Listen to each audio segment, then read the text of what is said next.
So, Wave R110, naka-fast charge siya. So, ito, nung binuksan natin dito, ito, ganito ang ginawa. Itong kanyang yellow wire, so ayan, dapat na ito ang magkaruktong.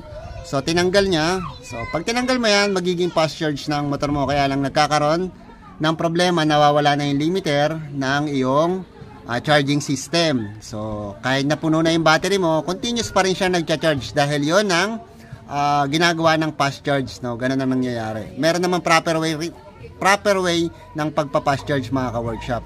So, ngayon lang papakita lang natin awareness lang. Ginawa niya to, tapos dinuktungan niya ng wire. Ayan, inipit lang niya rito. Sa tinanggal niya na to, itong connector na to. Inipit niya naman dito sa switch ng kanyang brake light dito sa kanyang paa. So, foot brake. Ayan. So, inipit niya dyan dito sa may socket. Kumuha siya ng positive. Kaya ginawa yun, kaya naman